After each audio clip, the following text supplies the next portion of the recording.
Hello friends, look at here. Topic Introduction to Trigonometry 10th standard. Exercise है 8.1. Question number है 6. तो my dear student, इसके previous videos में मैंने question 1 2 3 4 5 करवाया है. इस पूरे एक्सरसाइज में ट्रिग्नोमेट्रिक रेशियोज, इस 6 ट्रिग्नोमेट्रिक रेशियोज का रूल है. sin theta p upon h, cos theta b upon h, tan theta p upon b. p means perpendicular, h means hypotenuse. पूरा राइट एंगल ट्रायंगल पर बेस है. तो ये आपको याद करना, माइंड में रखना है. ये तीन रेशो और ये तीनों नीचे वाले उसके reciprocal. sin p upon h, cosec h upon p, reciprocal. cos b upon h, sec h upon b, reciprocal. तो sin का रेसिप्रोकल cosec, cos का रेसिप्रोकल sec, tan का reciprocal cot. Now listen to me. Question number 6. ये थोड़ा अलग सा question है. क्या कह रहे हैं इस क्वेश्चन में? My dear student, look at it.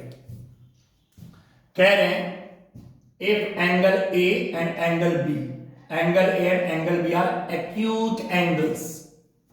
ये एक्यूट एंगल्स है.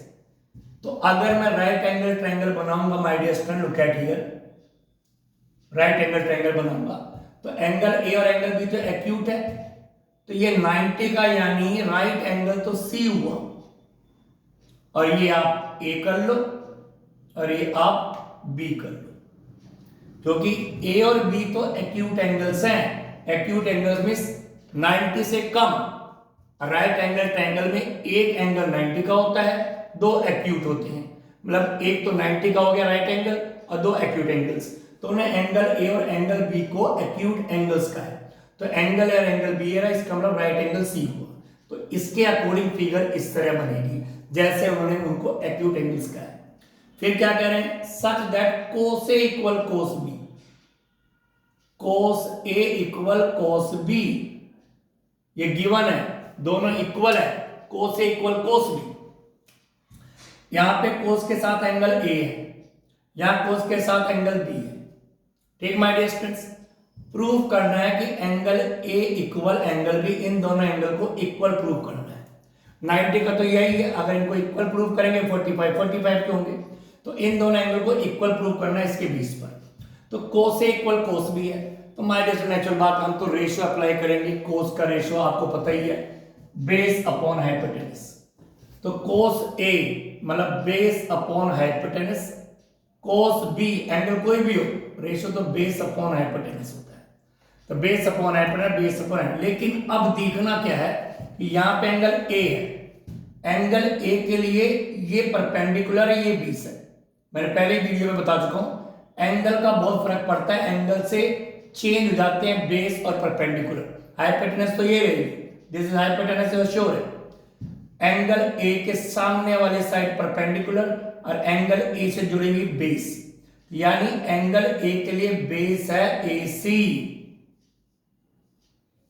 और हाइपोटेनस है AB.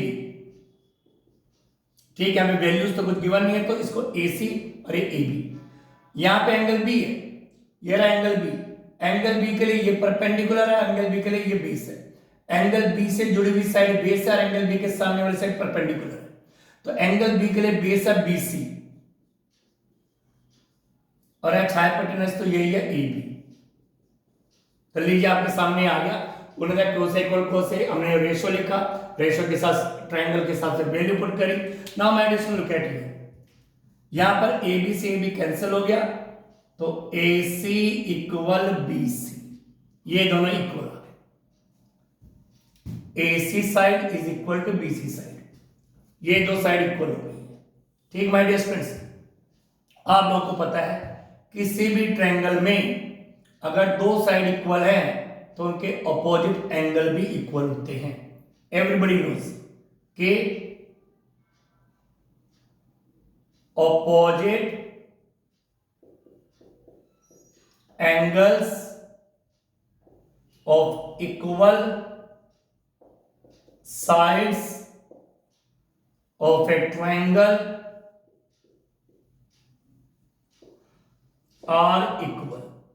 ये आपने ट्रायंगल में ये थ्योरम पढ़ी थी कि अगर किसी ट्रायंगल की दो साइड इक्वल है तो उनके अपोजिट एंगल भी इक्वल होंगे. Opposite angles of equal sides में ट्रायंगल आर इक्वल. चूंकि अब AC इक्वल है BC के, तो AC के सामने वाला एंगल B एंगल बी और बी सी के सामने वाला एंगल ए, तो एंगल बी और एंगल ए बी इक्वल होंगे। माय डिस्टेंस हमने ये प्रूव कर दिया, angle A equal angle B या फिर angle B equal angle A. तो I hope you understood this question. Thank you very much.